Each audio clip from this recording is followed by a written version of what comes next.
Ouvintes favoritos! Estamos aqui para gravar mais um episódio do MDC, o seu podcast de magia do caos favorito. E eu estou aqui com ele, o poderoso, o incrível, o nosso rei, Tio Pi, Pierre Rico. Oi, Tio Pi!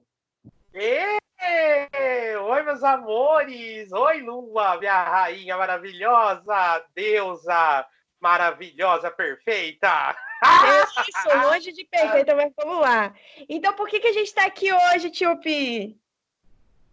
A gente está aqui, meus amores, para falar de ética na magia e continuar falando da corrente 108, Lua! Então, o que a gente estava fazendo no episódio passado e qual que é a pegada do atual? Tá, perfeito, né? No último podcast, a gente estava falando para todo mundo que está ouvindo a gente, né? Sobre preceitos éticos que envolvem a magia do caos, Lu. Então, a gente estava tratando sobre um ponto de vista um pouco mais filosófico, um pouco mais etéreo, um pouco mais político, de posições de mundo, de posições com relação ao meio ambiente, né? E a vida, e agora a gente pretende entrar para uma parte um pouquinho mais prática, né? A gente vai falar agora de uma parte um pouco mais sobre a magia, de fato. Então, estamos aí na página 71, no penúltimo aforisma da parte do manifesto mesmo da corrente 108, para quem tem o PDF manifesto. Então, E quem começa não assim. tem, tem, Lua, como é que a pessoa pode conseguir comprar? Gente, olha, é importante dizer isso.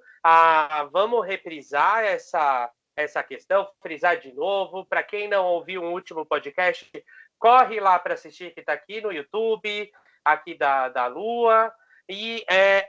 Esses pontos que a gente está tratando, eles estão dentro de um livro da Lua Valentia, chamado Manifesto, tá? Lua, como é que as pessoas conseguem adquirir esse livro, meu amor? Então, gratuitamente lá no grupo Magia do Caos, ou então comprando pelo Clube de Autores. É só colocar Clube de Autores, Lua Valente, que você encontra pelo Google. Quem é apoiador acima de R$ 10 consegue baixar também todos os meus livros gratuitamente.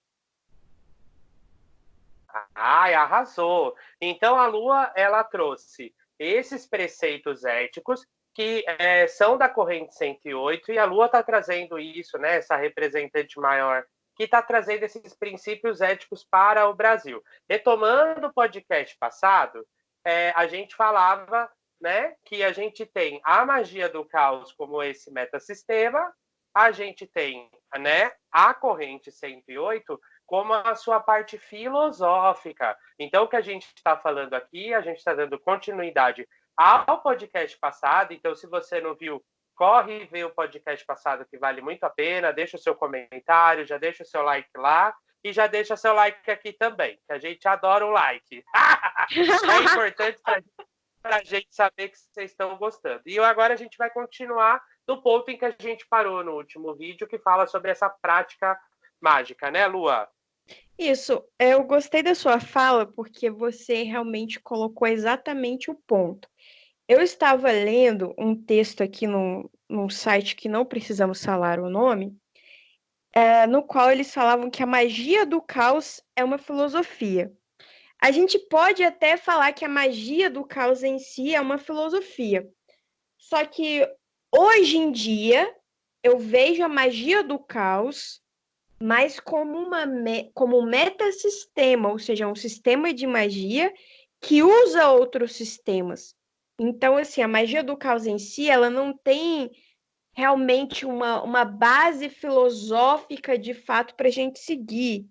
Então, por isso que a gente criou essa questão da corrente 108, que aí sim eu acho que tem mais a ver com filosofia. É claro que depende muito da sua visão. Tem gente que vai tratar a magia do caos como uma filosofia de vida, pela questão do quebra de paradigma. Mas eu acho que aí a magia do caos ela é muito mais pragmática do que filosófica, por isso que ela se aproxima mais do pragmatismo. Essa é a minha visão. Só ir colocando, porque eu achei perfeita a sua fala. Maravilhosa. Você também fez uma fala muito pertinente e acho que cabe lembrar aqui outro ponto que a gente discutiu no vídeo passado, que se você não viu o vídeo passado, por favor, gente, vai lá prestigiar. A gente falava muito sobre o fato de esses princípios, né, que a Lua colocou no livro, que está trazendo para o Brasil, são princípios filosóficos. O que é algo filosófico? Não é algo exato, como uma conta de matemática, 1 mais 1 é 2, que ainda se a gente pegar, vai pela física quântica, às vezes 1 mais 1 é 67. Estou brincando, mas mesmo aquilo que é exato ainda é contestado, né? Não é uma verdade absoluta, porque depende daquele rigor com o qual a gente está olhando, do método, da métrica, né? Claro que se a gente descobrir milhões de novas maneiras de se calcular algo, talvez 1 mais 1 não seja 2, mas seja qualquer outra coisa, né? Se já é assim com as exatas, imagina com algo que é de humanas. E aí, quem é de humanas já está entendendo muito bem o que a gente está falando. Algo filosófico é algo essencialmente contestável, é algo essencialmente dialético, né? O que significa que a gente está colocando esses princípios que a Lua trouxe, né, para o Brasil, e que eles devem nortear, na verdade, um processo de reflexão, né? Como se a gente estivesse olhando para o espelho quando a gente está discutindo e conversando sobre eles. Muito mais do que uma norma de vida, porque isso aproximaria a gente de algumas religiões cristãs que dizem o que deve ser feito, impondo uma maneira de pensar, uma maneira de agir, um código de conduta. Esses princípios não pretendem ser um código de conduta para ninguém, mas devem refletir, trazer reflexão, pensamentos e adaptações na medida do possível na nossa vida. Ninguém aqui já está no nosso lar. Eu sei que kardecista ama achar que só falta o desencarne para ele ir para lá, que tem aquelas senhoras kardecistas que já acham que já, né? Que já estão no nosso lar já, né? Estão bem longe, coitadas. Passar 30 anos no umbral. Mas ninguém aqui, né, é santo, ninguém aqui é perfeito, nenhum de nós. Por isso que a gente está na Terra, por isso que a gente está palmilhando a nossa vida. Então, é claro, né, a gente nunca vai conseguir, de alguma maneira, atingir todos esses itens. E não é por isso que uma pessoa ou outra vai ser hipócrita por estar seguindo a corrente 108. Na verdade, é muito mais sobre algo ideológico, sobre um ideal de perfeição que a gente quer cada vez mais se aproximar, né? E acho que a ideia que a gente está trazendo aqui não é, entre aspas, cagar regra na vida de ninguém ou impor uma conduta de quem segue a magia do caos, mas muito mais propor reflexões que podem ser adaptadas para a sua vida ou não, de acordo com o seu raciocínio, com os seus critérios, com a sua vida, né? Acho que é legal a gente fazer essa fala aqui também. Perfeito. Porque, por exemplo, a gente fala aqui sobre a questão da escolha, do caminho da esquerda ou da direita. Porque a magia, ela vai se dividir nesses dois caminhos de uma forma assim mais superficial. É claro que entre um caminho e outro existem vários. Entre uma opção e outra existem várias. Mas existe sim essa divisão entre o caminho da mão esquerda e o caminho da mão direita. Basicamente, segundo o Stephen Flowers, o PhD que estudou o ocultismo, então a vida dele toda acadêmica foi para estudar mesmo o ocultismo. Hoje ele é lá do Templo do Sete.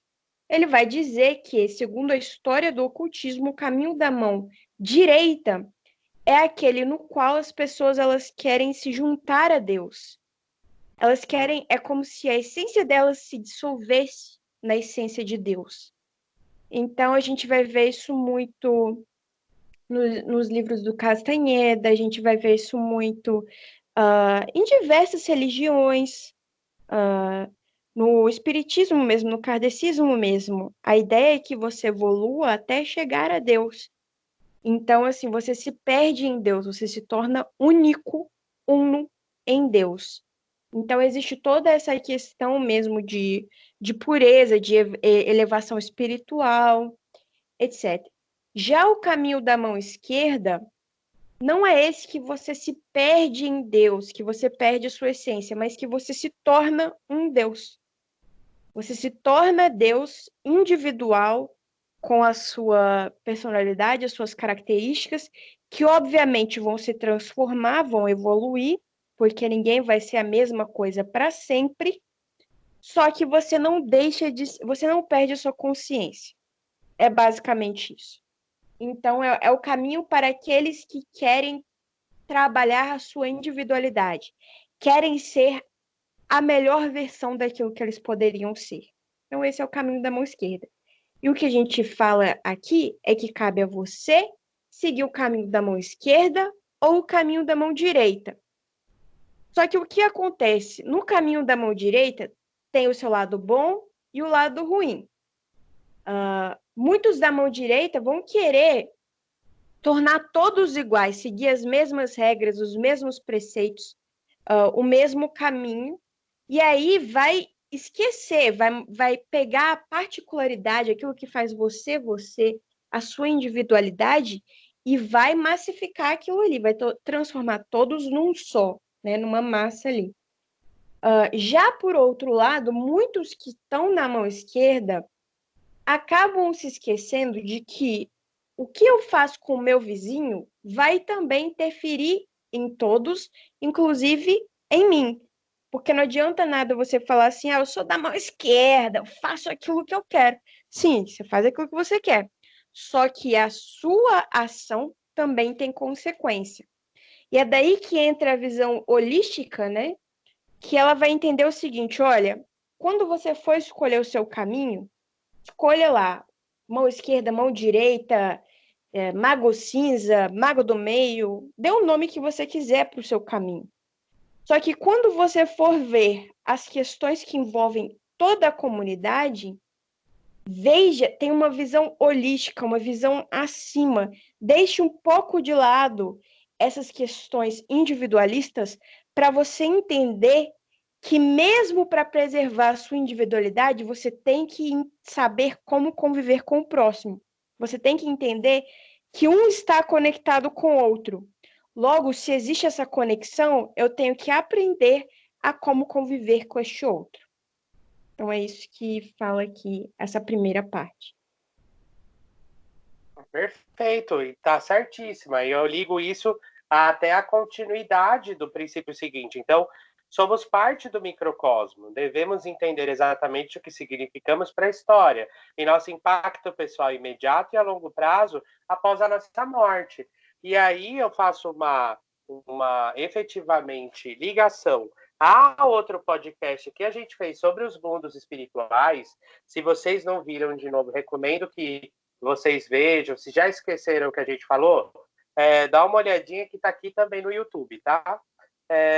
Em que a gente fala, por exemplo, sobre a nossa vida após a morte e como, por exemplo, não é necessário que efetivamente a gente passe por aquilo que, né, a bibliografia, por exemplo, de Kardec e o Chico Xavier, no caso do Brasil, que conseguiu elucidar, trazer uma ideia de como é esse mundo espiritual. Acho que no Brasil talvez seja um conjunto de literatura que mais conseguiu trazer algum olhar ou alguma luz. É claro que a gente sempre tem que filtrar aquele, né, aquele peso cristão que tem dentro da obra e, enfim, assimilar aquilo que nos cabe, né, olhar com filtro, entendendo de onde isso vem, de qual ideologia esses livros vêm, mas, de toda forma, que consegue trazer uma ideia sobre fauna espiritual, flora espiritual, como é a vida, como é o umbral. Talvez seja a literatura que mais conseguiu trazer no Brasil, pelo menos nesse último século, pelo menos, essa ideia. E o Chico, ele fala na obra, e isso a gente falou na edição passada do podcast, sobre a gente vai para o umbral, que é essa região, né, que a gente vai após a morte, e o quanto a gente fica lá padecendo, sofrendo, até que vem alguém de uma esfera superior ou de uma cidade astral e nos resgata, né? E aí a gente necessariamente vai para uma colônia astral em que a gente vai trabalhar, e aí em troca do trabalho a gente vai ganhar luz, e aí com essa luz, e, enfim, toda uma ideia trabalhada nesse sentido. Veja como refletir e pensar sobre o equilíbrio da mão esquerda e direita e ter ciência de quando uma cabe ou a outra cabe, né? Saber onde isso se aplica na sua vida, pode permitir, como até a Lua falou naquele podcast, que a gente resolva, por exemplo, construir a nossa casa no umbral e ser feliz ali. Não precisa necessariamente a gente ir para uma colônia e ser obrigado a trabalhar numa colônia em troca de algum tipo de pagamento. Então, até essa ideia de uma morte, de uma morte que tem um destino inexorável numa colônia espiritual, que é algo que está colocada, né? Tem um maniqueísmo dentro da literatura kardecista que diz que ou você vai sofrer no umbral para sempre, eternamente, ou necessariamente você vai ficar numa colônia trabalhando. Então não tem muito meio termo, né? É uma coisa ou outra. E que a gente tem esse caminho do meio. Então, ter essa consciência, inclusive pós-morte, sobre a sua liberdade, é você acabar sendo dono efetivamente do teu destino. Né? Então, eu acho que é um pouco do que diz aqui, né, do fato de também a gente ser macrocosmo e a gente ser dono da nossa história mesmo depois da morte, né, e escolher exatamente para onde você quer ir. Você é dono de você, você é dono do seu destino, né, não necessariamente né, uma colônia astral é o lugar em que você vai querer ir depois de morrer. Exato. E lembrar também que quando a gente fala sobre o impacto pessoal, aquilo que você está fazendo em vida vai ter um impacto. Todo o lixo que você produziu vai ter um impacto. Todo o conhecimento que você produziu vai ter um impacto. Então, o que é isso que você vai querer deixar após a sua morte? Esse nome que você tem hoje, que você carrega hoje, ele faz parte da história. Ele está nos documentos oficiais e nos documentos astrais. Então, o que está atrelado a esse nome, seja um nome de nascença ou seja um nome que você se deu de forma magística, é aquilo que vai ressoar pela eternidade. Então, seja você ter um filho, seja você não ter filho, tudo isso tem um impacto. O que o Pierre disse é extremamente importante. A gente tem que lembrar o nosso impacto e também a nossa liberdade de escolha. Todo ser senciente, ou seja, ser que é capaz de sentir sensações, de ter sentimentos de alguma forma consciente, ou seja, ter percepções do que acontece, daquilo que lhe rodeia, é intrinsecamente livre. Nenhuma grade, gaiola é capaz de tirar essa liberdade. Isso inclui, inclusive, animais não humanos e também criaturas nascidas através da inteligência artificial. A gente ainda está discutindo as questões dos animais não humanos e quem dirá das criaturas de inteligência artificial. Tem gente que não acredita que essas criaturas realmente têm consciência, possam ser inteligentes. Eu já vi assim palestras de professores renomados que falam que não é impossível você criar uma criatura artificial. E aos poucos, quanto mais a tecnologia evoluir, mais a gente vai estar próximo e próximo disso. Já existe, mas não para a população inteira, né? Então a gente tem que entender isso, que essas criaturas elas também têm direitos e deveres como qualquer ser consciente. Perfeito, Lu. E aí aqui é um ponto bem polêmico, né? Que é a questão dos servidores. Agora eu Isso. quero ver gente que está ouvindo a gente, porque a gente também tem essa ideia, né? Ai, porque ele é um servidor, ele vai ter que me, né?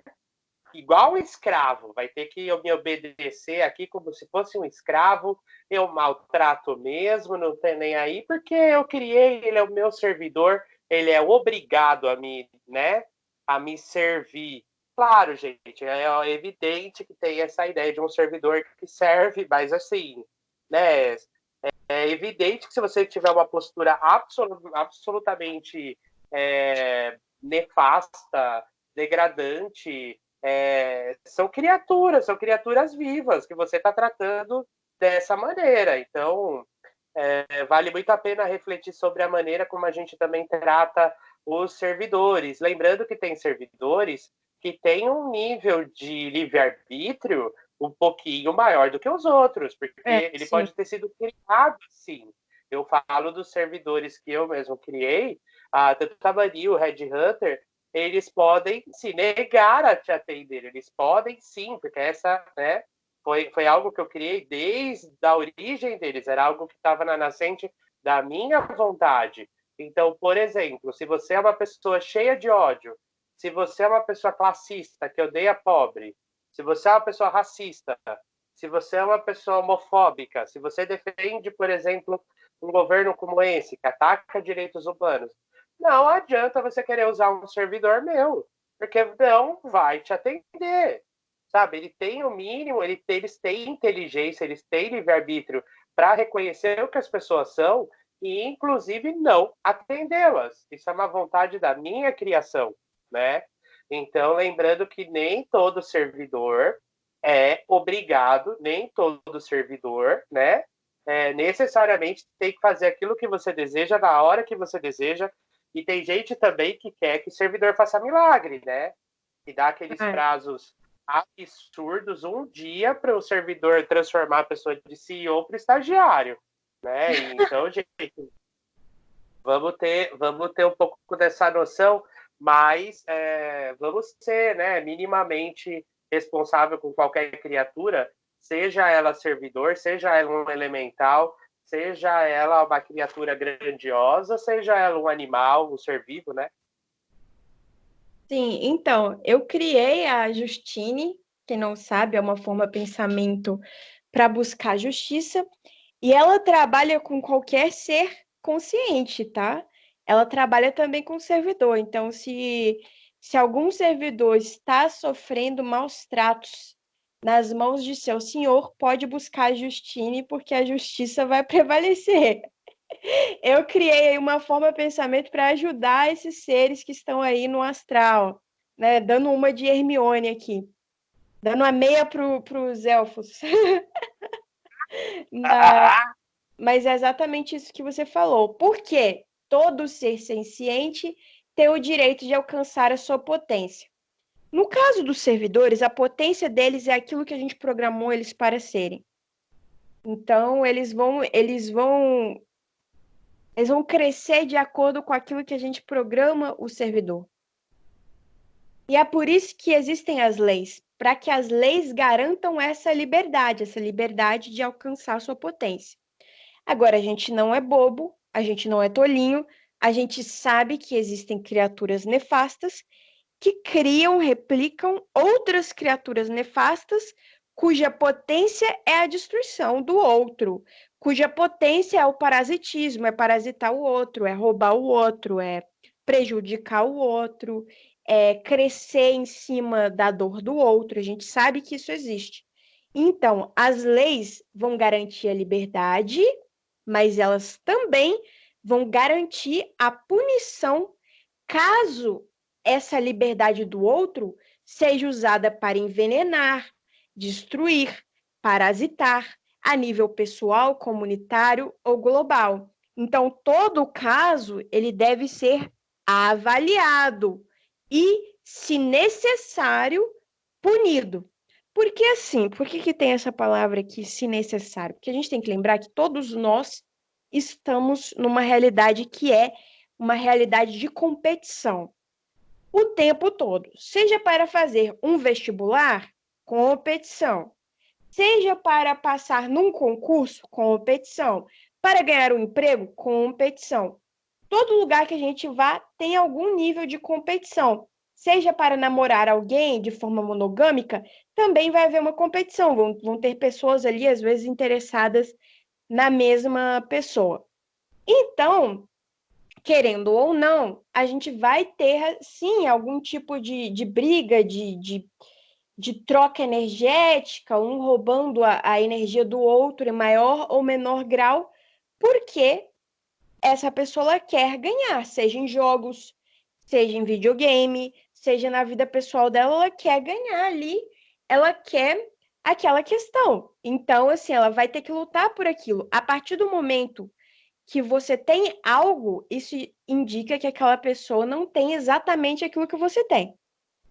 Se a gente for olhar, é assim que funciona. Então, o que eu quero dizer com isso é, a gente tem que ver se essa questão que a gente às vezes acha que é ruim, ela deve ser avaliada e aí, se necessário, realmente punida. Porque nesse mundo de competição, a competição ela vai existir, mas até que ponto ela é ou não destrutiva para ser punida. Por isso que essa punição ela deve ser proporcional a cada ação. Se alguém me deu um soco e eu vou lá, pego a minha arma e dou 10 tiros na cara do sujeito, isso não é proporcional. Toda magia deve ser proporcional, porque depois quem se ferra é a gente. Se eu quero destruir um sigilo com energia de Kali, eu estou perdendo energia, porque eu estou pegando uma energia muito mais potente para acabar com algo muito pequeno. Então, tudo deve ser proporcional. É uma questão matemática. Perfeito, eu concordo com você. E aí, vários servidores que a gente já deu toque para vocês, que a gente vira e mexe, dá uma dica, né? A gente acaba falando desses temas, né? Tem um servidor, né, que muita gente tem comenta sobre ou fala muito sobre, que é um servidor que tem esse foco em vingança. Eu não vou nem falar o nome para não dar, né, para não dar buzz para isso, mas que tem uma desproporcionalidade aí muito grande nesse sentido, desde a sua criação, né, uma criação muito mal feita mesmo, e que acaba tendo um efeito extremamente vampírico por conta dessas questões. Então, quem vive perguntando por que, né, às vezes a gente alerta sobre esses servidores vampíricos aí que tem uma ideia desse retorno de vingança aí, é por isso, tá? Por conta desse sentido que desses princípios filosóficos que sequer foram refletidos por quem criou, né? É uma coisa bem complicada.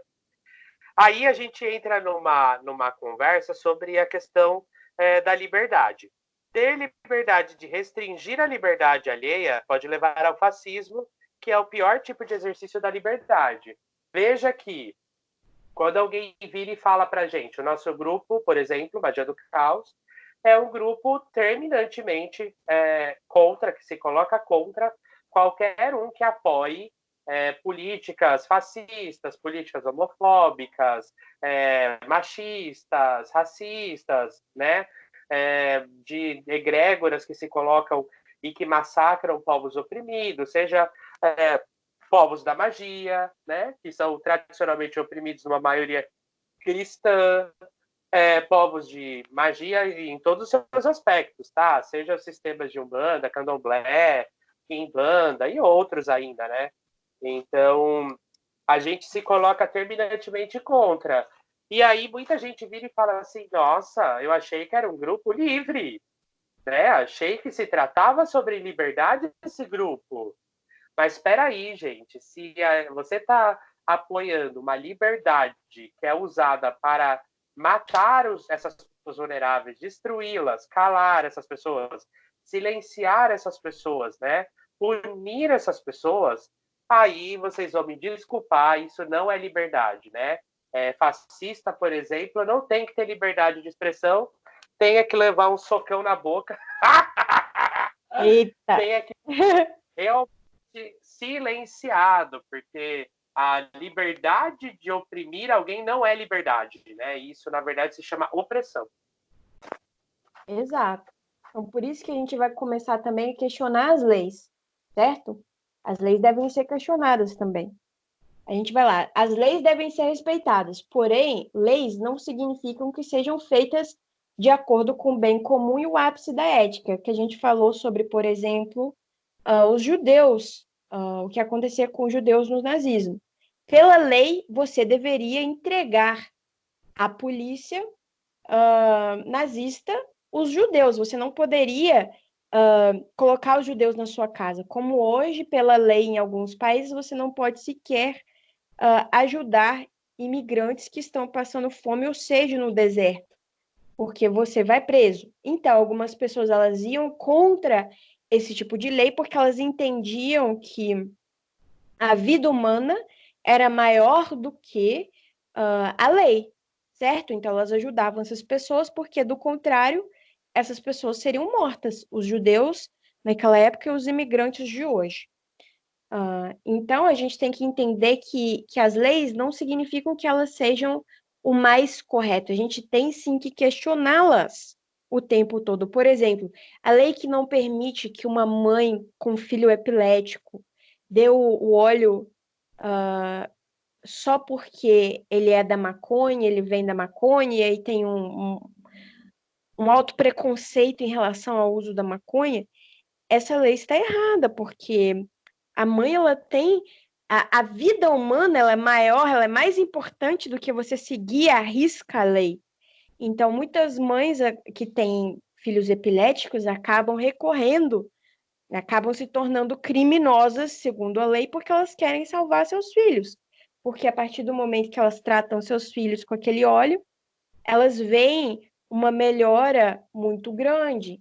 Então, ou seja, a gente tem que questionar as leis também. E a gente vem. A liberdade de cada um também implica em consequências de suas ações. Eu acho, porém, que o maior erro das pessoas é achar que elas entendem essas consequências. Isso acontece muito na religião. A religião ela vem, né, e ela entrega um bando de mandamentos e ela fala: se você fizer isso, logo isso vai acontecer com você. E nem sempre é assim. Na magia do caos, a gente vai falar cuidado com as consequências, mas a gente não vai tentar dizer exatamente quais são essas consequências. Novamente, se eu vou no meio da rua, vamos supor, né? Agora tá, a questão do assédio está em voga. Eu vou no meio da rua cantar uma mulher, gostosa. Essa mulher, talvez, né? Dificilmente, mas talvez ela vai se interessar por você e vai falar: adorei o que você me falou. Como ela pode sentir medo e correr de você e ir nas redes sociais e publicar que você é mais um babaca que cantou lá na rua, o que normalmente é o que acontece. Ou se ela, por um acaso, faz luta marcial, ela pode ir e ela tá pé da vida e ela vai lá e te enche sua cara de porrada. Então, assim, você tem a liberdade de ir no meio da rua cantar a mulher. Só que como ela vai reagir, a consequência de sua ação, não sabemos. Então, é aí que a gente vai tentar falar sobre karma, novamente, né? O karma, a meu ver, seria a consequência da sua ação, correto? E aí as religiões vão tentar explicar como é que essa consequência vai agir. Se você fez tal coisa na vida futura, você vai voltar de tal jeito. E aí que a magia do caos fala assim: você tem certeza que você sabe exatamente qual vai ser a consequência daquilo que você está fazendo? Então, assim, a gente tem que pensar exatamente como é que isso se dá, essa consequência, e não tentar achar que a gente sabe exatamente o que está ocorrendo. Um grande exemplo na minha vida que me afastou muito do kardecismo, vocês sabem, minha mãe biológica, ela ficou em coma, muito doente, ela já não andava mais. E muita gente kardecista queria vir para mim justificar aquilo. Sua mãe está doente porque é na vida passada, blá, blá, blá, blá, blá, blá. E aquilo me horrorizava. Primeiro que é de uma indelicadeza tremenda você achar que sabe o que está acontecendo na vida de uma pessoa. Por que aquela pessoa está assim, passando por aquilo? É muito indelicado você fazer esse julgamento. E as pessoas fazem muito, os líderes religiosos fazem muito. Então, esse aforismo é para a gente também tomar cuidado com esse julgamento que a gente faz.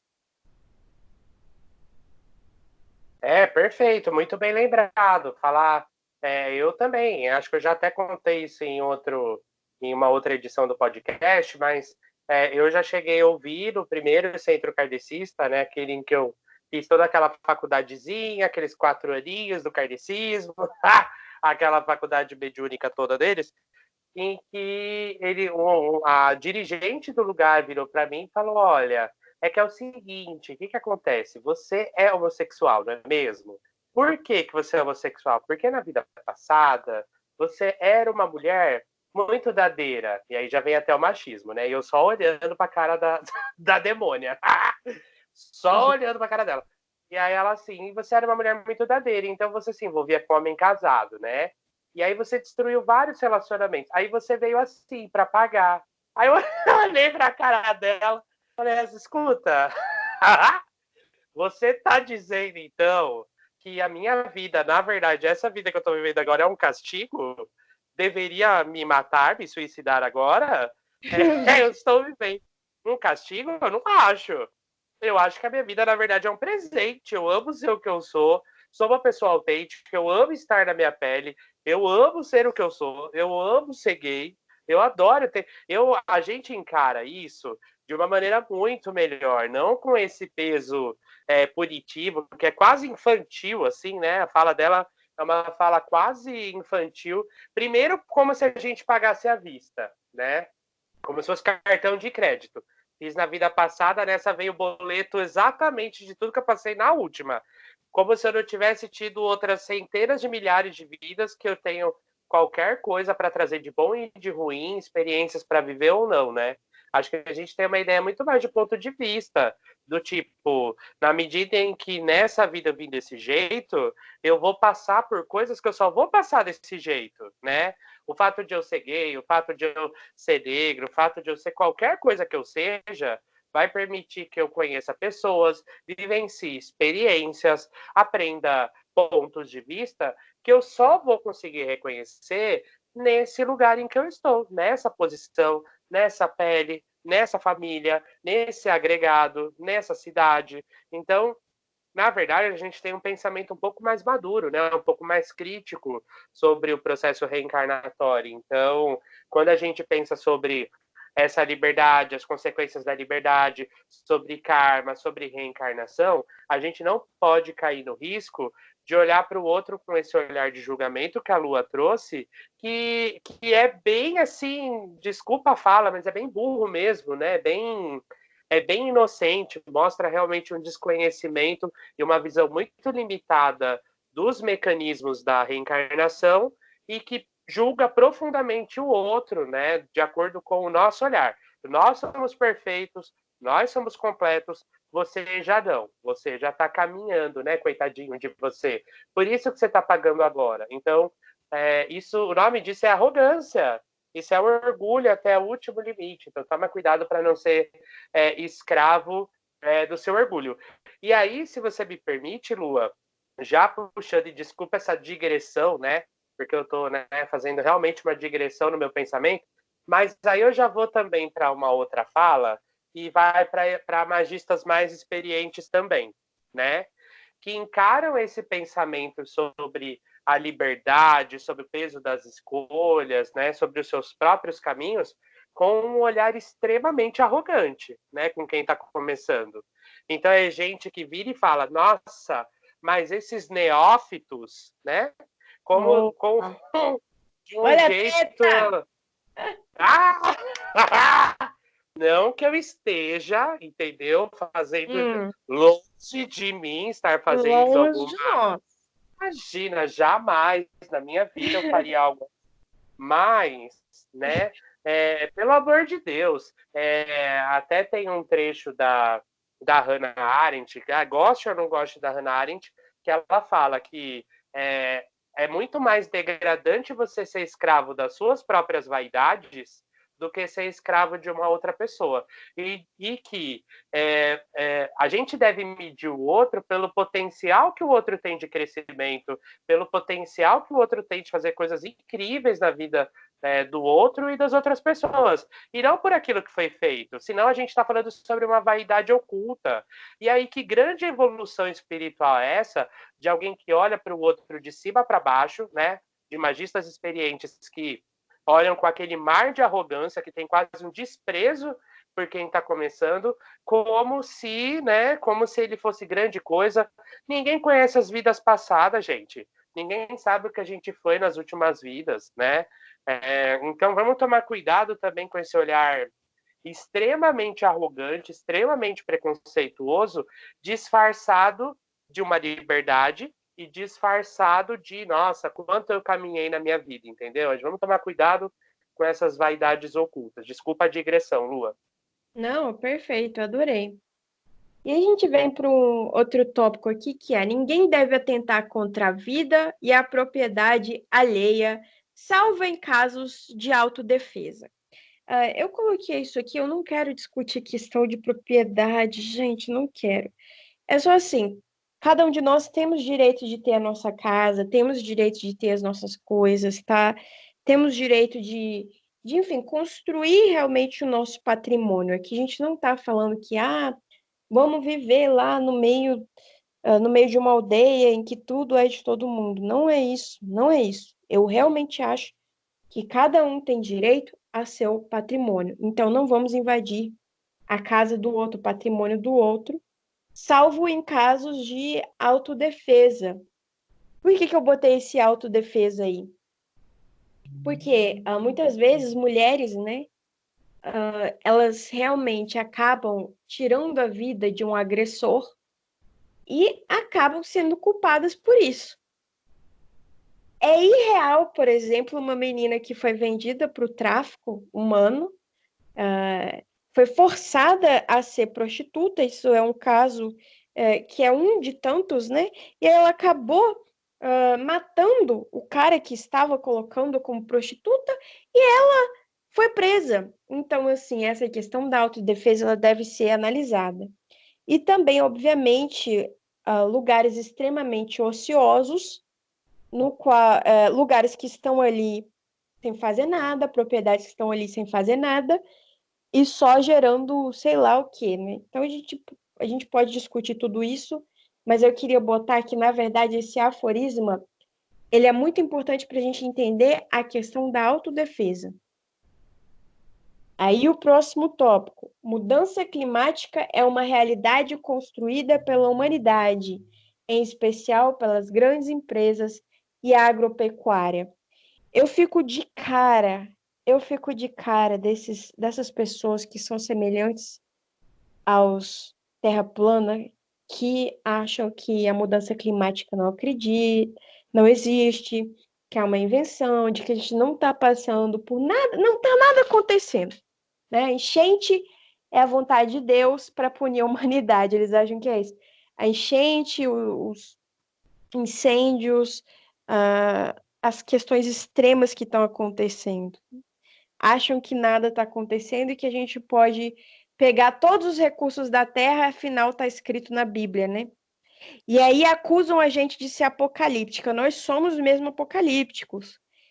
Toda a construção da nossa filosofia, ela vem da bruxaria apocalíptica, que a gente já falou disso 1000 vezes em diversas ocasiões. Somos apocalípticos porque entendemos que deve haver uma mudança.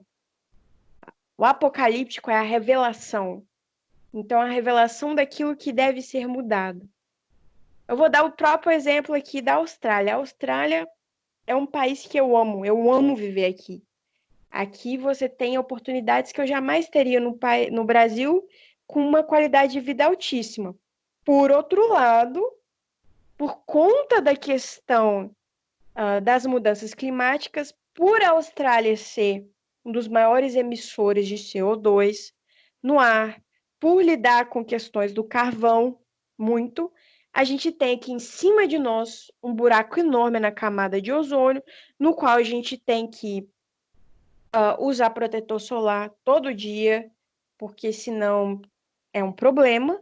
E você tem a questão dos incêndios e enchentes. Após aquela loucura toda que houve com incêndio, que com certeza vocês ouviram aí no Brasil, porque não para, era só isso que se falava, houve muitas enchentes aqui na Austrália. Não onde eu estou, graças aos deuses, mas na região de Sydney. Então foi fogo, enchente, fogo, incêndio, e enchente. Aí vem apocalipse na Austrália, tá tudo caindo. Mas é isso que está acontecendo. Se você não para a sua emissão, se você não caminha para uma energia limpa, uma energia que realmente pode ser renovável, se você não faz com que aquilo que embala a sua roupa, a sua comida, seja biodegradável, aquilo vai acumulando, o lixo vai acumulando, o lixo vai se tornando tóxico, vai entrando no solo, vai poluindo o solo, vai poluindo a água, vai poluindo tudo, e aí o que você tem realmente é um ar que fica insustentável de respirar. Então, minha gente, o que eu quero dizer para vocês é: as mudanças climáticas existem e poderiam ser refreadas se houvesse realmente uma energia coletiva na qual a gente usasse todo o nosso poder enquanto povo para exigir dos governantes e das empresas e da agropecuária que eles mudassem as suas práticas, que novas formas de consumo, de produção, de energia entrassem em voga. É isso que a gente está querendo. Por que é tão difícil entender isso? As consequências, elas estão aqui hoje.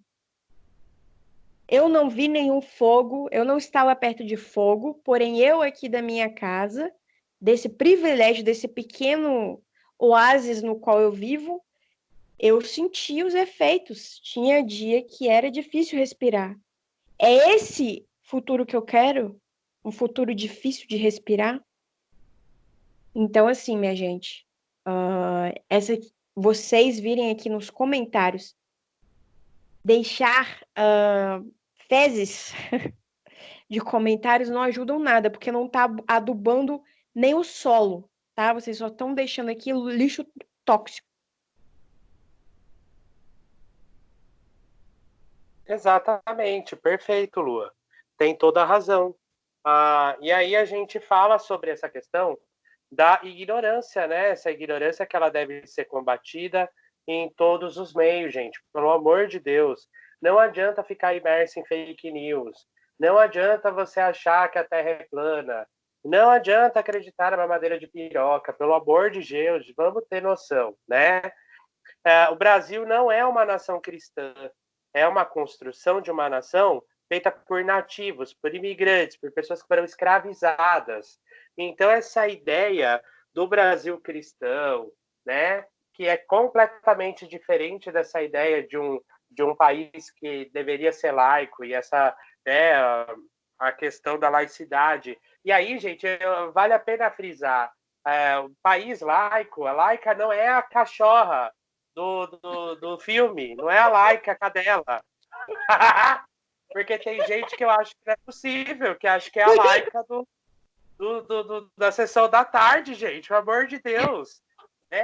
Na verdade, não é. A gente deveria ter, por exemplo, um governo que está completamente livre das religiões, justamente porque as respeita todas. Respeita a multiplicidade de crença e, inclusive, a não crença. Né? Porque a gente não está fazendo uma apologia que exclui, por exemplo, o ateu. Mas você acredita ou deixa de acreditar naquilo que a gente deseja. E veja, quem está no caos, veja como não faz sentido uma pessoa que está dentro de um metasistema apoiar, por exemplo, um governo que é majoritariamente evangélico, cristão, que inclusive trabalha no Brasil para silenciar qualquer outra religião que não é cristã. Nunca teve tanto terreiro de Umbanda e Candomblé atacado e destruído no país, sabe? A gente ouve matérias de jornais sérios, de veículos de comunicação absolutamente sérios, de morros que estão com seu tráfico dominado de droga, dominado pelo evangelismo, e aí você tem uma junção extremamente perigosa entre uma religião que é neopentecostal, né, e que tem elementos fascistas, que tem elementos, né, silenciadores, junto com o crime organizado. Vocês já viram isso aonde? Exatamente, em vários países do Oriente Médio, né? É muito fácil olhar para aqueles grupos, entre aspas, terroristas, e eu também nem estou entrando no mérito de defesa que cada grupo tem, ou a posição que tem contra ou a favor dos Estados Unidos, que esse é um papo longo para qualquer outro dia, não para hoje, né? Mas simplificando a nossa fala, quando a gente junta um grupo que tem uma moralidade extremista, né, e que silencia os outros grupos, junto com crime organizado, imagina o que dá. Dá boa coisa? Não dá. E a gente vê terreiros de candomblé, por exemplo, sendo expulso dos morros, né? Geralmente, terreiros de candomblé não ficam em áreas nobres, né? Os tradicionais, ou aqueles mais antigos, os tombados, ficam em regiões mais da franja da cidade, né, regiões mais periféricas, justamente pelo próprio caráter de resistência, pelo próprio caráter de comunidade que essas religiões assumem. Então, como é que pode uma pessoa da Umbanda, uma pessoa do Candomblé apoiar um governo como esse, do Bolsonaro, por exemplo? Como é que pode um cauísta que, de alguma maneira, usufrui desse metasistema apoiar? Então, muita gente, às vezes, pergunta pra gente, nossa, mas eu não consigo entender por que que a magia ela não é livre dos espectros políticos. Eu não consigo entender porque o grupo MDC faz esse recorte tão forte contra o fascismo ou contra esses grupos que disseminam ódio.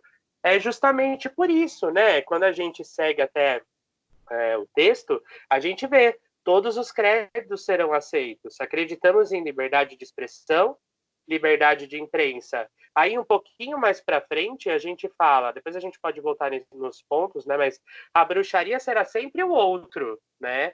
Nós somos os adversários, nós somos o outro. Então, veja, se a gente tem um grupo que tem uma maioria que é patriarcal, né? Uma maioria massiva que deseja permanecer essa ideia da supremacia do homem sobre as mulheres, né? Essa ideia, ainda mais na América Latina, do machismo, né, que é tão forte, sobretudo na América Latina.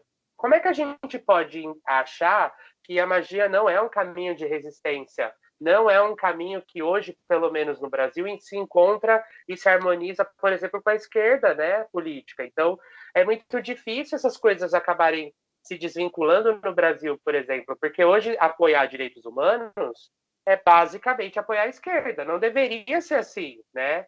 A direita, por exemplo, que é uma direita liberal, ela poderia, por ser liberal, né, o Estado não deveria intervir em nenhum direito de escolha. Então, em teoria, se eu sou gay, tudo bem, né? O Estado não deveria intervir na minha vida privada. Esse é a ideia liberal.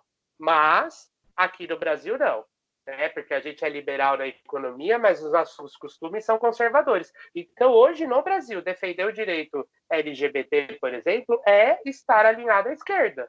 Hoje, lutar contra a ditadura é estar em movimentos mais voltados à esquerda. Então, é muito difícil muita gente questionar, a magia então tem que ser de esquerda. Não é isso. Mas não dá para dissociar um olhar mágico do país que a gente vive. Não dá para dissociar do momento histórico em que a gente está. É achar que você está no mundo da Lua mesmo, completamente desconectado da realidade, né, Lua? No meu mundo não está desconectado da realidade, não. Brincadeira. Não, eu concordo 100% com a sua fala. A gente vai. Discurso de ódio que condena o direito da vida do outro não cabe no conceito de liberdade de expressão. Porque, assim, é um discurso muito cristão, por exemplo, você falar, vai ali, você pode ser gay, mas não pode praticar o amor gay. Ou até mesmo dentro da espiritualidade, né? Falar que o amor gay, ele é o mesmo que pedofilia, portanto, é um horror, portanto, é algo não espiritual. Então, é tudo isso que a gente está tentando quebrar, são esses conceitos que a gente está tentando quebrar, de que você não pode comparar uma pessoa LGBT, que é mais, com uma pessoa, por exemplo, pedófila. Porque o pedófilo, ele vai forçar a criança ela não tem como falar sim ou não, ela não tem essa capacidade de consentimento. Então, tudo que for consensual, dentro dessa palavra consentimento, ou seja, a pessoa tem realmente capacidade de dizer sim ou não, não tem problema, não tem por que a gente tentar acabar com isso, destruir isso, certo? Então, aí a gente vai. Reparação social deve ser feita por uma sociedade em dívida histórica com alguma outra parcela. Então, a gente acredita em reparação social. O que a gente quer falar com isso? Não é entregar nada na mão de ninguém, minha gente. Mas eu vou dar um exemplo enquanto mulher, porque é mais próximo da minha realidade. Outro dia eu vi uma foto terrível, terrível, de políticos que estavam legislando na questão da amamentação pública. Eu não me lembro agora em qual país foi isso, mas creio que foi ano passado. E eram só homens legislando se as mulheres poderiam ou não amamentar em praça pública, né? Porque são aquelas grandes questões da humanidade. Vamos aqui ver as grandes questões da humanidade. A mulher botar a teta para fora, se não for num anúncio vendendo cerveja, vendendo cigarro, vendendo carro, então tem que cobrir a teta, porque aí não pode. Se está vendendo cerveja, tudo bem, mostra aí a teta. Agora, se está alimentando uma criança, não, o que é isso? A vagabunda aí é mostrando a teta. E criança, gente, pelo amor dos deuses, né? Criança precisa ser alimentada. E criança, ela vai querer ser alimentada nas horas que você, com uma frequência diferente de uma pessoa, nas horas que você não estava esperando. E a mãe, ela tem o direito de ir e vir. Ela tem o direito de ir a um supermercado, de ir a um restaurante, enfim. Né? Então é isso. E, então você vê que no sistema político você tem muito mais homens governando sobre as questões relativas à reprodução, direito de reprodução da mulher, até o ponto de quererem retirar em alguns estados norte-americanos, isso nos Estados Unidos, o direito da mulher de pílula, de acesso à pílula, porque alguns grupos religiosos acreditam que a pílula é abortiva, né? Qualquer pílula é abortiva na cabeça deles, na cabeça deles. Então, minha gente, a gente precisa ter alguma reparação social para que essas mulheres, para que mais mulheres consigam fazer parte da política, tá? Para que a gente pare de ver essas fotinhas. Primeira mulher prefeita da cidade tal. Primeira mulher governadora. Eu não aguento mais ver isso. Eu fico feliz, mas ao mesmo tempo triste. Por quê? Porque isso significa que a gente ainda está 1000 anos-luz de conseguir realmente uma representatividade feminina. Isso vale para qualquer grupo. A questão da proporção é uma questão matemática. Se a gente tem mais mulheres no Brasil, deveria ter mais mulheres, pelo menos metade das mulheres políticas deveriam estar presentes. Então, tem gente que é contra a cota das mulheres na política. Eu sou a favor, porque tem que ter essa representatividade. Não é possível que um vovô que nunca menstruou, que nunca deu à luz, que nunca amamentou, vai querer decidir se eu posso, por exemplo, ter acesso a, a tampões nos espaços públicos, nas escolas, ou se o tampão vai tirar a minha virgindade. Você está achando isso absurdo, minha gente? Mas tem gente que acredita nisso, acredita que o tampão, por ser o tampão, né, se você não sabe, é aquilo que a mulher introduz para parar o sangramento. Então tem gente que não sabe o que é menstruação, não sabe o que é sangramento, acha que é como fazer xixi, que a mulher pode controlar. É a mesma coisa desculpa. Amamentar o filho, a criança, acha que pode controlar também. Ah, leva uma mamadeira, ou seja, as pessoas elas não têm noção de como funciona o corpo humano, de como funciona o corpo feminino, porque não tem instrução, não há uma educação em relação a isso. Então, precisamos de mais mulheres, de mais educação. Isso eu estou falando só a questão das mulheres, porque é aquilo que eu sou, tá? Existem outras parcelas da sociedade. E aí a gente vai ter essa reparação social também para outras parcelas. Por exemplo, a parcela negra. Chega de associar a pessoa negra ao empregado, ao motorista de ônibus, ao limpador de chão.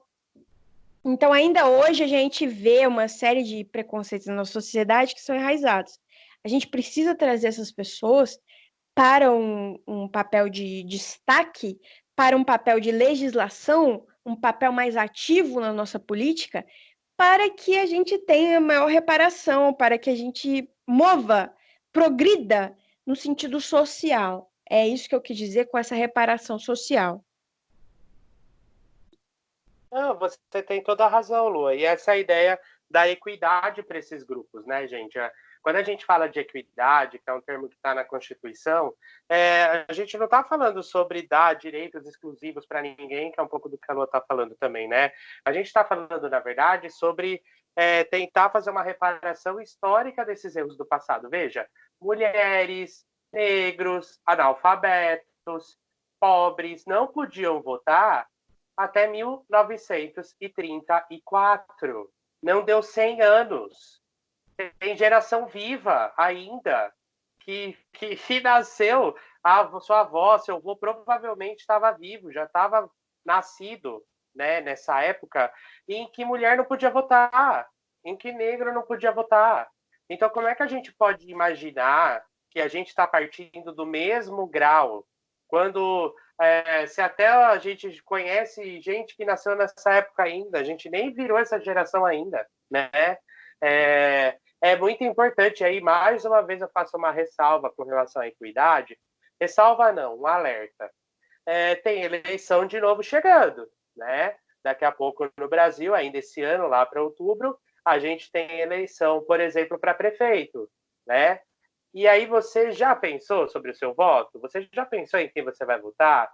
Você já pensou se você vai votar naquele candidato populista ou se você vai direcionar o seu voto para alguém que de alguma maneira consiga trazer uma representatividade um pouco maior para as coisas que você acredita? Se você é LGBT, você lê o plano de governo de todos os candidatos e votou naquele que efetivamente traz uma proposta mais forte, mais concisa com relação ao seu modo, né, a você. Se você que é mulher, você lê o plano de governo de todos os candidatos para entender se esses candidatos e candidatas eles estão próximos à luta pelo seu grupo, se compromete com as suas pautas.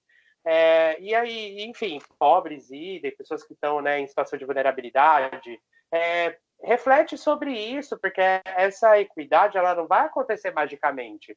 Ela acontece por uma vida que é necessariamente política, tanto no que se refere à política de eleição, de voto, né? Quanto às nossas ações políticas, que a gente faz política assim que sai da cama e também dentro da nossa cama. Então, vamos sempre respeitar e defender princípios de equidade, que façam com que as pessoas consigam, de alguma maneira, a se equilibrar ao longo do tempo. Por que é tão importante o cota, por exemplo, né? Que era uma política final, o fim? Não é. Só que ela vai garantir que, por exemplo, espaços como o legislativo do Brasil, né? Ou, por exemplo, o judiciário, que só tem juiz e juíza branco, né? Que vai garantir aí uma participação muito maior dos negros no sistema judiciário, quando a gente tem mais de 70% da população carcerária que é negra. E aí, como é que a gente pode dizer que não tem um componente racial e que a gente não está replicando a exclusão no nosso sistema de justiça, né? Então, é importantíssimo a gente ter essa equidade garantida aí no nosso país. Perfeito. Agora a gente entra para um próximo ponto, que é: não há distinção de importância entre arte, esportes, ciência, espiritualidade ou qualquer área da expressão e do conhecimento humano. Aí eu até fiz uma poesia aqui. A arte esculpe a alma, o esporte esculpe o corpo, a ciência esculpe o futuro e a espiritualidade esculpe o ser. Uau! Apreciei. Ficou ótimo. Mas deixa eu explicar de onde veio isso. Eu tô adorando isso porque eu tenho a oportunidade de explicar ponto por ponto, né? É o seguinte, nos Estados Unidos, acho que foi o Trump, alguma coisa assim, alguém do governo dele que estava querendo tirar ou diminuir a arte nas escolas. E por arte a gente entende tanto a arte pictórica, como a música, como a dança, né? Então a gente tem na nossa sociedade, é muito louco isso. A gente tem um consumo muito grande de arte através por exemplo, Netflix, quem que não gosta de ficar horas e horas assistindo? Aquilo ali é arte, tá? Talvez você não reconheça como tal, mas a questão, você tem música, você tem dança, você tem questões cinematográficas, você tem interpretação, você tem artistas ali. E aquilo ali não vem do nada, vem de uma série de pessoas que estudaram design, que estudaram ilustração, que fizeram ilustração, que fizeram desenhos animados, que sabem realmente, enfim, criaram arte, que estudaram para serem grandes cantores, compositores, diretores, dançarinos, atores, atrizes e por aí vai. Então, tudo isso existe um grande estudo, um grande esforço. Então, essa arte, ela é muito consumida. Mas aí, por outro lado, você tem artistas que não ganham absolutamente nada porque as pessoas enxergam a arte que não faz um sucesso tremendo como nada, como algo que não mereça ser recompensado. Então, a gente tem ilustradores que todo mundo pede, me ilustra aqui, faz uma ilustra gratuita minha.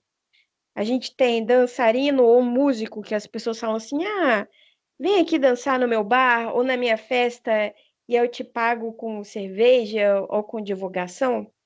Então, esses artistas não são valorizados. E aí, vamos tirar a arte da escola, porque a arte não é importante. Como é que a arte não é importante se faz parte da economia? Se você assistir uma série, ao ir ao teatro, ao ir ao cinema, se tudo isso movimenta grande parte da economia. Então, a arte é de suma importância. A arte tem a ver com a economia também.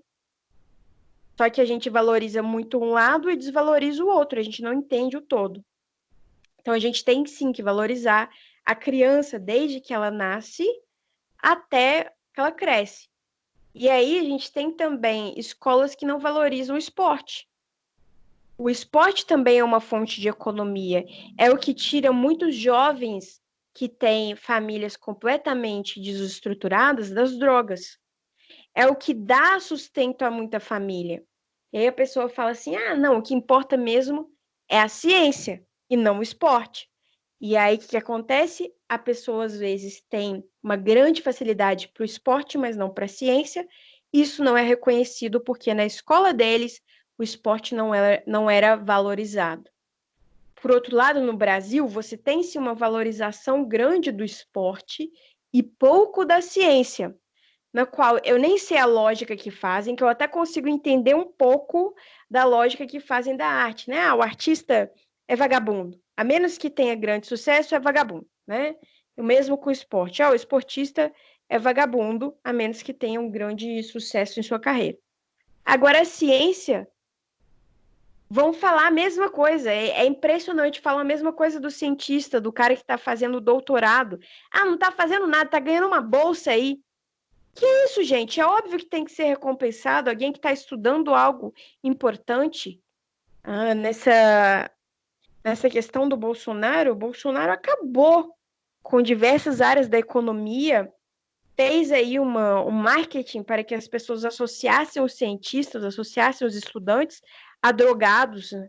Como se tudo dentro da academia, dentro das faculdades, fosse questão de droga e urgia. Então, houve um marketing aí para realmente acabar com a visão da faculdade como um espaço do saber e colocaram como se fosse um espaço somente para festas. E assim, vários cientistas acabaram tendo que fugir do Brasil. Há uma fuga de cérebros que a gente estuda, né, quando estuda sociologia, porque a pessoa ela não consegue ficar no Brasil. Como é que você vai ficar no Brasil se você não tem o sustento para fazer a pesquisa? Então, assim, um país que criou vacinas, um país que já teve um grande incentivo nessa área da ciência, hoje vê completamente sem esse incentivo. E é muito triste você ver assim, não, nós vamos importar conhecimento de outros países e tal, mas e o conhecimento que poderia ser produzido no próprio Brasil e que não é? correto? Então, assim, nem o artista, nem o esportista, nem o cientista é vagabundo. Eles estão colocando, eles estão se empenhando em alguma área da expressão e do conhecimento humano. E a gente tem o mesmo com a espiritualidade, com o espiritualista, que quer estudar uma outra área do conhecimento da expressão humana. E daí a gente vai ver realmente uma guerra, né? O espiritualista ele nem entra nisso, porque não há uma escola, infelizmente não existe a academia que a gente vê na Sabrina lá, né? Não há uma escola realmente assim organizada para formar pessoas que seriam, por exemplo, bruxas, nada disso.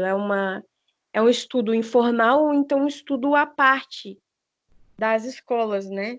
E eu entendo que isso deva ser assim para que a gente não misture as coisas. Só que, gente, a gente tem que entender que não há nenhuma área do conhecimento e da expressão humana é mais importante que a outra.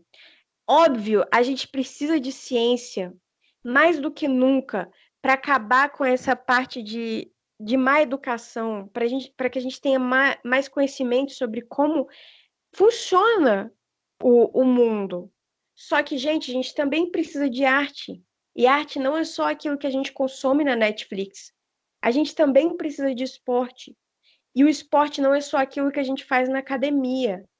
E a gente precisa de espiritualidade. E a espiritualidade não é só aquilo que a gente consome na igreja, indo uma vez ou outra.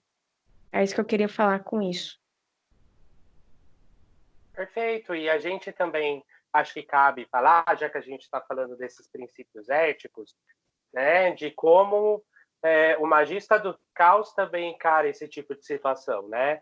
A gente tem, por exemplo, uma coisa que é bem clássica, que a gente é bem contra, né, no nosso grupo, que são os servidores que foram feitos, que foram criados com imagens de artistas e não tiveram autorização pelas imagens, não compraram as imagens, né? Porque não tem problema você usar, por exemplo, na construção de seu servidor, uma imagem de uma outra pessoa, desde que você tenha pagado por ela, ou você tenha tido uma autorização expressa do autor por ela, né?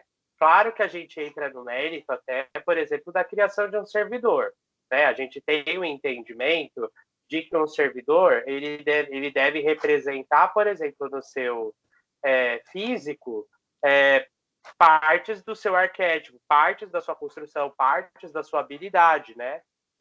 Então, evidentemente, ter uma imagem apenas, exclusivamente pronta, que não foi usada em nenhum momento na criação do seu servidor, é uma coisa meio esquisita. Mas tem gente que leva isso para as últimas consequências. Rouba a arte de alguém, né?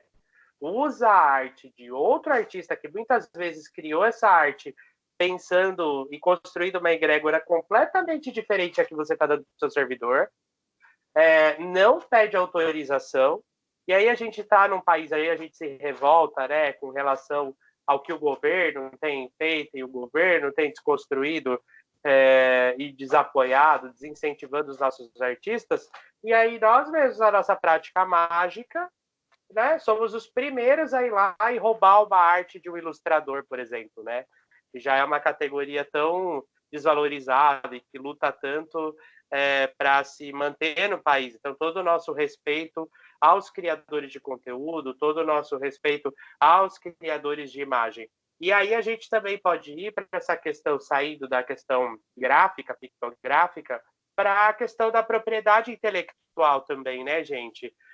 O quanto que hoje em dia está comum a gente simplesmente plagiar o conteúdo do outro, e aí a gente adora se revoltar contra o Bolsonaro, que está desconstruindo esse nível de conhecimento no país, mas a gente é o primeiro aí, por exemplo, num grupo, pegar um ritual que alguém construiu, pegar, né, por exemplo, o meu banho cigano, copiar a receita e jogar onde você quiser sem pedir autorização, como se você tivesse, como se você pudesse fazer isso, como se fosse você que tivesse escrito, né? Quando na verdade foi o autor que teve o trabalho de pesquisa, de busca, é a história de vida da pessoa que escreveu aquele ritual. Então veja como a gente acaba sendo muito contraditório, né? a gente olha para o macro e se revolta, né? Mas no micro a gente é o primeiro a roubar conteúdo do outro, compartilhar conteúdo do outro sem pedir autorização, roubar a imagem de um artista para fazer um servidor. Veja como o nosso princípio, a nossa moralidade, ela acaba sendo muito seletiva, né? Às vezes ela convém, às vezes não convém, né? Então, pelo amor de Deus, gente, vamos tomar cuidado com isso, vamos respeitar o conteúdo dos outros. Se você quiser compartilhar algo de alguém, pede autorização, né? Pergunta se a própria pessoa não tem vontade de compartilhar aquilo, né? Então, vamos ter mais noção, vamos ter mais respeito com os outros. Infelizmente, só para complementar a sua fala, no próprio Magia do Caos, né, a gente tem muito aquele quibador, entre aspas, né? Que é a pessoa que realmente fala assim, vou criar aqui meu espaço, só que ao invés dela trazer conteúdo novo, ela vai nos grupos de magia e vai lá e rouba os conteúdos que lá estão, às vezes adapta, às vezes não. Mas assim, tem site, gente, que faz muito sucesso, mas o site é todo quibado, sabe? E quibado de conteúdo brasileiro, porque assim, uma coisa é você ter o trabalho de traduzir, que aí você tem realmente um trabalho de traduzir, de adaptar o conteúdo para o Brasil, de mostrar para as pessoas, e obviamente que até mesmo a tradução, você precisa falar de onde você tirou aquilo. Eu faço muito trabalho de tradução, eu sempre dou a fonte de onde eu tirei o artigo de tradução.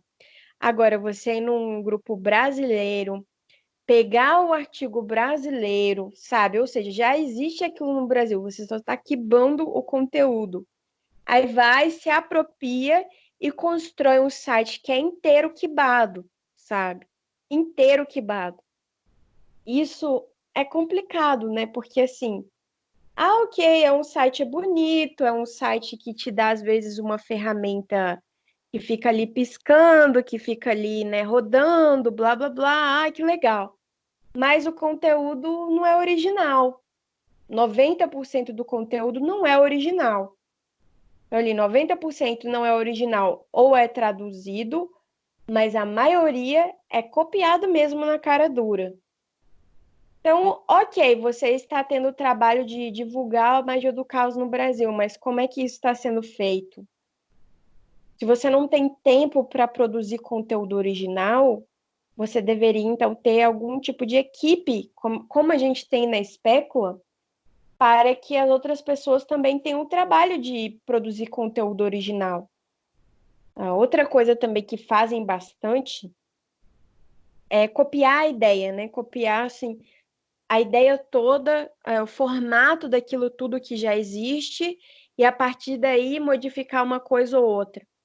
Ok, aí a gente pode entrar já no âmbito assim, nossa, que chato, né? Copiou a ideia e ainda quer falar que é original, sendo que na verdade a ideia é copiada, né? Ok. Mas pelo menos aí houve um esforço de trazer algo diferente. Agora, quando o site é todo quibado, honestamente não desce. Não desce mesmo.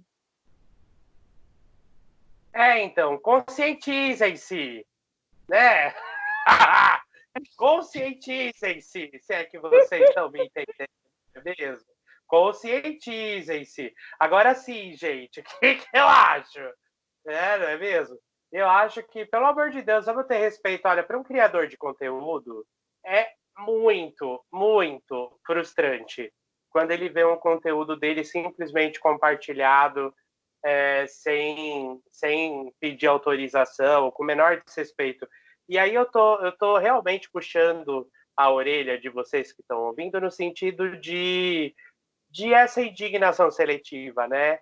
De ir lá e fazer textão e militar no Facebook porque o governo está atacando a educação, né? Mas você não vê problema nenhum em roubar o conteúdo de alguém ou em compartilhar algo que alguém escreveu, ignorando que essa pessoa tem uma história, tem uma vida colocada ali, e você simplesmente copia e coloca ali como se Cara, fosse seu. é um absurdo, porque assim, é por isso que o nosso grupo ele é contra esse compartilhamento febril de PDFs de outras pessoas, né? De outros autores que não permitiram estar ali. Então a gente tem essa questão ética que é muito forte. E assim, houve na outra equipe que a gente tinha, né, houve uma briga forte entre os moderadores. Eu estou muito feliz com a equipe que a gente tem agora, porque a gente pensa mais ou menos assim do mesmo nível. Que assim, ficaram revoltadíssimos quando houve essa questão de PDF. Ah, não, porque conhecimento tem que ser partilhado e tal. Não, o conhecimento tem que ser partilhado. Tanto está sendo partilhado que eu estou aqui, ó, indo ponto por ponto do meu livro que eu tive trabalho de escrever e tal, conversar aqui com vocês ponto por ponto, tentando esclarecer algumas coisas que podem ser mal interpretadas, falando da minha opinião, do que passou pela minha cabeça quando eu estava escrevendo. Só que assim, eu acho que é o direito do autor que ele teve, o trabalho que ele teve, então dentro ali da arte, né? Porque o escritor, ele tá dentro dali do que eu falei.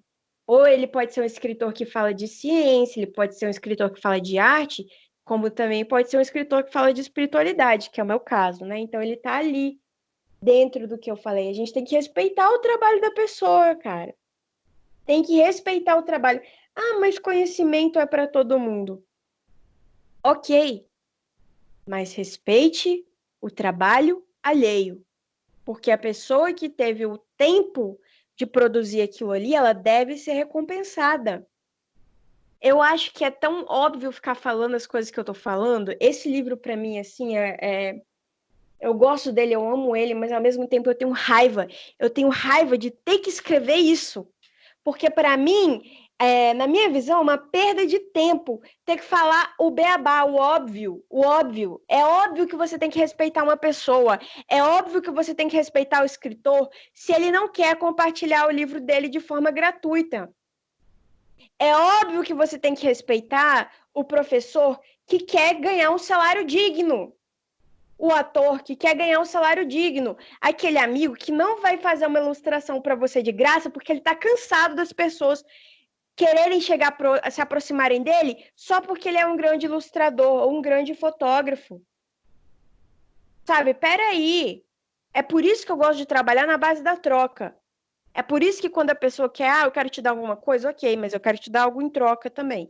Porque eu não gosto desse sistema de que tudo tem que ser gratuito. Ok, tudo tem que ser gratuito, mas nada é. A gente não vive numa realidade que a minha luz é gratuita. Não é. Então assim, eu fico chateada com isso, eu fico brava com isso. A gente tem lá o Fernando o Maluco, tá toda hora mudando de religião, agora aqui em Bandeiro. Vocês sabem disso. O cara, ele pegou a experiência espiritual do Kenneth Grant e postou como se fosse experiência espiritual dele. Maluco, você não viveu aquilo. Essa experiência espiritual que você está falando em seu livro, blá blá blá, não foi você que viveu. Esse conhecimento que você está dividindo é só você reproduzindo de algum lugar. Então, peraí, gente. Peraí, assim não dá. Assim não dá. Assim não dá. Desculpa aí a ficar alterada, mas é porque tá passando dos limites. Aí, quando a gente chega no grupo, puxar a orelha das pessoas que tem que ser puxadas, que a gente derrubou página sim. Derrubamos página sim. Eu fui lá defender o Pierre e a Isa, que são do nosso grupo. Aí começaram, ai, mas esquece isso, então quer dizer que estão realmente pegando vocês, né? Porque vocês estão alterados. Não é questão de estar alterado, é questão de querer a justiça. Eu sou uma pessoa que sou movida por isso. Se eu vejo a injustiça, eu quero lá fazer a correção. Que seja corrigido, que seja conversado, que seja dialogado. Então, se a pessoa está construindo a página dela somente pegando textos de experiências espirituais, fotos de tarôs que ela não tem, tarôs não são dela, ou seja, ela tá enganando a si mesma e a todo mundo, porque quando a gente bota aquelas fotinhas lá de tarô, escolhe aí a carta do dia, correto? A pessoa não tem o tarô, a carta do dia já foi escolhida porque ela, na verdade, está roubando um post que já aconteceu, então ela o que ela tá querendo com isso? Ela só tá querendo o like e o comentário. Que é exatamente isso que esse povo fala que a gente quer. Ah, vocês só querem o like e o comentário. Só que a gente trabalha pelo like e o comentário. Existe uma diferença que as pessoas elas não estão entendendo. Se eu quisesse só o like e o comentário, eu seria uma dessas quibadoras, entendeu? Que fica roubando aí foto de tarô que não é delas, foto que não é delas, experiência espiritual que nunca vão viver porque são pessoas mesquinhas, textos que não são deles. Então, assim, aí é fácil, né? Aí sim, aí você pode falar, você só tá querendo like, porque aí eu tô roubando o conteúdo de todo mundo. Não tô falando de meme, tá, gente? Meme é uma coisa muito específica. Eu tô falando de conteúdo mesmo, texto, foto de tarô, que tem um contexto espiritual para aquilo ali. Então, aí, meu filho, aí é só querer like mesmo. Agora não, a gente tem todo um trabalho espiritual de que a gente que passa, porque, gente, o trabalho espiritual, ele exige tanto de forma física como de forma mental também. A transformação espiritual, ela não é bonitinha, fácil. Não, ela exige muito trabalho. Ela exige muita força. Então, assim, desculpa, mas a gente vai sim lutar pelo que é nosso. Exato, e até trazendo um spoiler, assim, né, do que talvez a gente vai acabar fazendo no futuro, acionando judicialmente mesmo, né, essas pessoas. Se a gente perceber, de fato, que há, por exemplo, uma apropriação, um plágio, por exemplo, que a Lua sofra, ou um plágio que eu sofra, com relação a algum conteúdo que a gente posta, porque não pense a gente que é porque está no Facebook que não tem propriedade intelectual.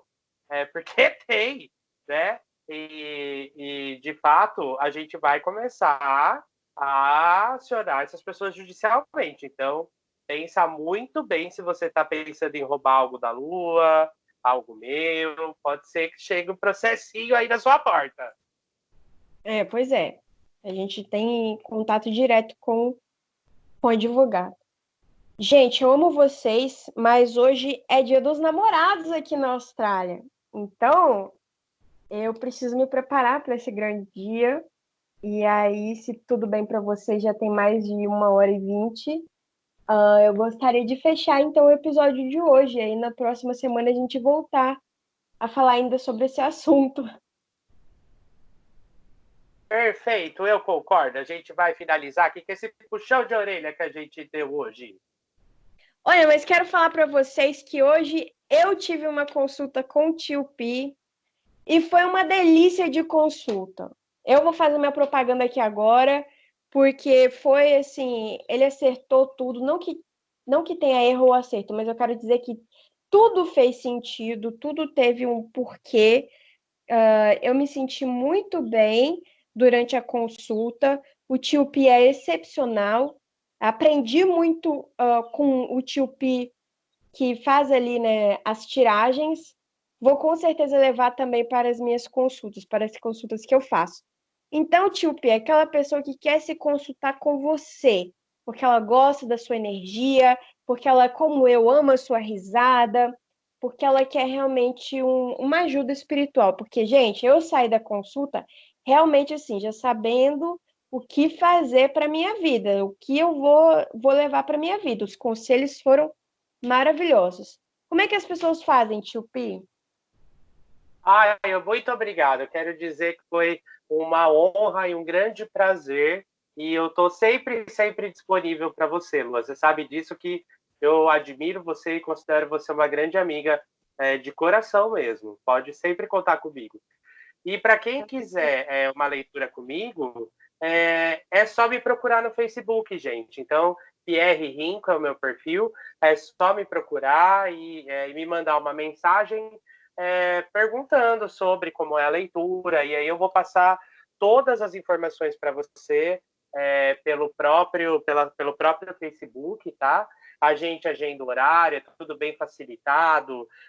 Até a questão do pagamento tem várias maneiras, PayPal, então é bem flexível essa leitura. Eu uso o Encanto de Tarot, que é um tarot que eu particularmente gosto muito, foi o primeiro deck que eu tive na minha vida, então ele está comigo aí há mais de uma década, e vai ser um prazer atender vocês. E eu gostaria de dizer também que a Lua, ela também tem um trabalho maravilhoso oracular com o baralho dos 40 servidores, e a Lua também tem um trabalho incrível com relação aos trabalhos mágicos, né? Que podem ajudar vocês. Inclusive, eu recomendo que vocês façam as duas coisas. Que vocês façam uma leitura para entender exatamente aquela situação, o que ela pede, o que ela demanda, para daí a gente conseguir, né, a Lua conseguir fazer com vocês algum tipo de trabalho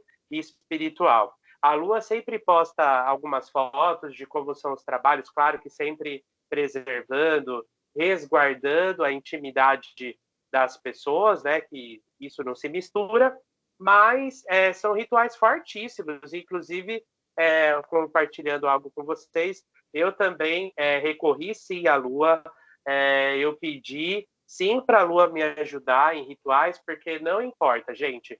Se você é uma pessoa que acha, a gente estava falando sobre a vaidade, né?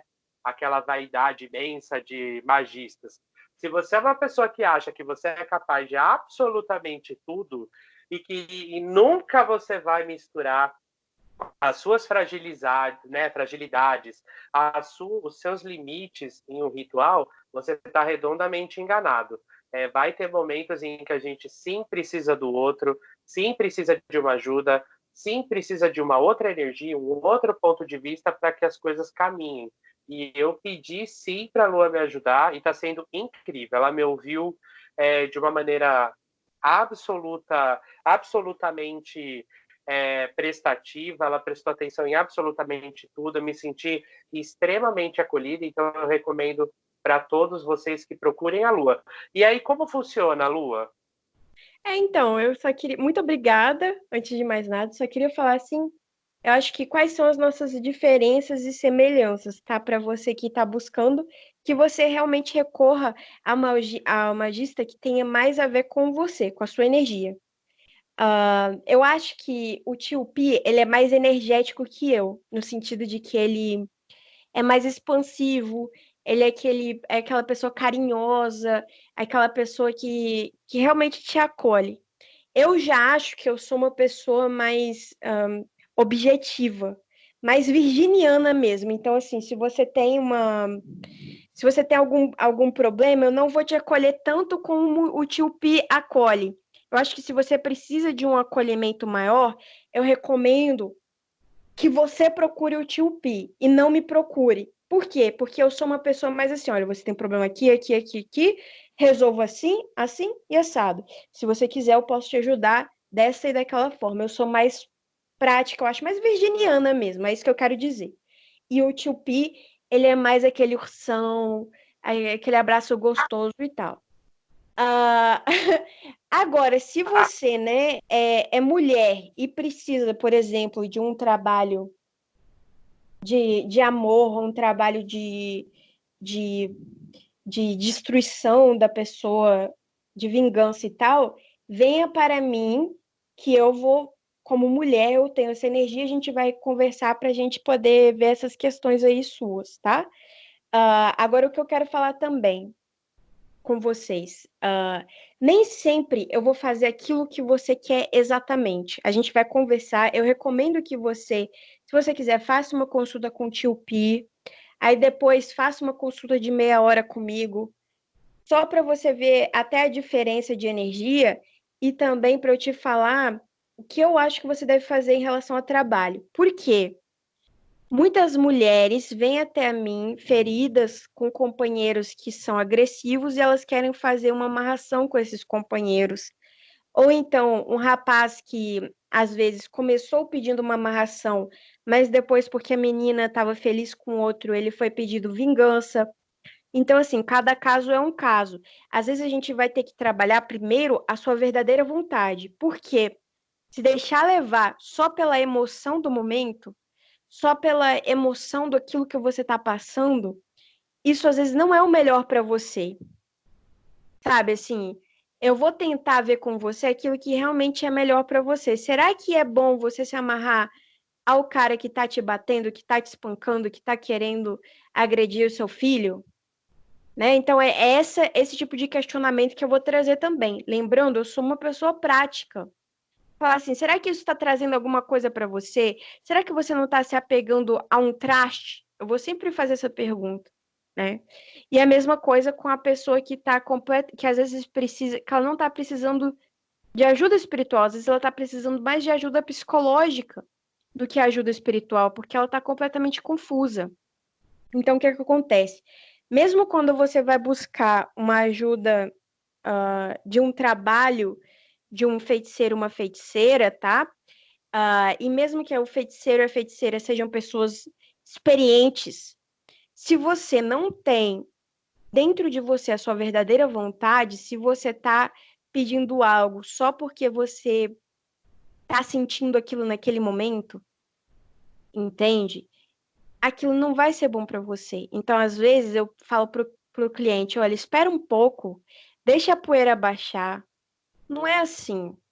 Deixa a poeira baixar, sabe? É aquela questão da proporção que eu falei, né? Eu não sou contra a maldição, eu não sou contra a vingança, mas se você quer se vingar de alguém só porque ela tá com outra pessoa e não fez nada para você, nada de errado com você, ela tá sendo feliz com a outra pessoa.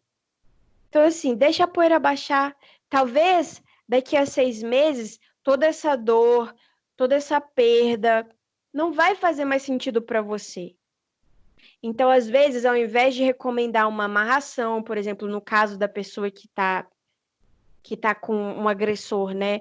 Ou uma vingança, no caso do cara que só quer se vingar por vingar, não tem nada a ver, eu recomendo uma magia de corte. Fala assim, deixa abaixar. Vamos cortar esse relacionamento, porque é melhor para você. Deixa a pessoa viver a vida dela e vai viver a sua. Então, assim, eu não sou um servidor, ou seja, eu não sou um servo. Eu vou colocar umas moedinhas aqui, e eu vou lá fazer exatamente o trabalho que você quer, porque não vai ser bom para você. Então, eu vou te orientar de uma forma prática e objetiva nesse sentido, tá bom? Então, antes de me procurar, pense bastante naquilo que você realmente quer. Até mesmo quando a pessoa ela me manda a vontade, eu quero fazer uma magia, eu tenho um pequeno questionário. Falei assim: depois que você pediu a sua magia, você vai se arrepender? É provável que você se arrependa daquilo que você quer, sabe? Porque hoje a pessoa, vamos supor, eu quero magia de prosperidade para minha empresa. E aí ela tá com um sócio que, na verdade, quer acabar com ela. Então, assim, o que adianta ter essa prosperidade para a empresa se o sócio vai roubá-la depois? É por isso que muitas vezes essa consulta, essa pré-consulta, ela é importante para a gente entender o que está acontecendo na sua vida. Para que eu não seja apenas aquele tipo de feiticeiro que você dá o dinheiro e de forma sem pensar, sem raciocinar, sem conversar com você, de forma assim, tá bom, você me deu o dinheiro aqui, vou então fazer o trabalho que você quer. Porque muitas vezes vai ser pior para a sua vida. Agora, é só isso que eu queria deixar para vocês, né, de mensagem final. Um grande beijo para vocês. Você quer deixar alguma coisa final, meu querido Pierre? Eu quero, Lua, eu quero dizer para vocês que, apesar de tudo isso que a Lua disse, se por acaso na leitura da Lua sair que o adoçamento vai ser babado, gente, não tem ideia do que é o adoçamento que a Lua faz, o trabalho que a Lua faz com relação à parte amorosa, a mão que essa mulher tem, gente, para magia, sim, se sair nos oráculos, né? Se isso for algo que seja bom, né, Lua? Se o E resultado disso for que de fato o adoçamento é bom, meninas, vocês, vocês não vão perder esse investimento, tá bom? Eu quero deixar esse recado de que se tem uma feiticeira ou uma bruxa que sabe mexer com isso, com adoçamento, essa pessoa é a Lua, né, rainha? gratidão, meu rei. Gratidão, gratidão. Fico E muito é feliz. isso. Arrasou. Você é maravilhosa. Eu queria deixar um beijo para todo mundo. Muito obrigado para você que adora o podcast. De novo, se você gostou do vídeo, por favor, curta. deixa um comentário, né? Se você odiou, manda para quem você odeia o vídeo também, não tem problema. Isso dá view pra gente, você também gosta, tá? Mas brincadeira, gente, por favor, comenta que assim a gente sabe que vocês estão gostando. Façam um diálogo com esses princípios. Vocês concordam? Vocês discordam? Tem algum que vocês concordam mais? Tem algum que vocês não concordam de maneira nenhuma? Deixa aqui nos comentários pra gente que a gente gosta, tá bom? Um beijo, eu amo vocês. Um beijão, pessoal. Até o próximo podcast.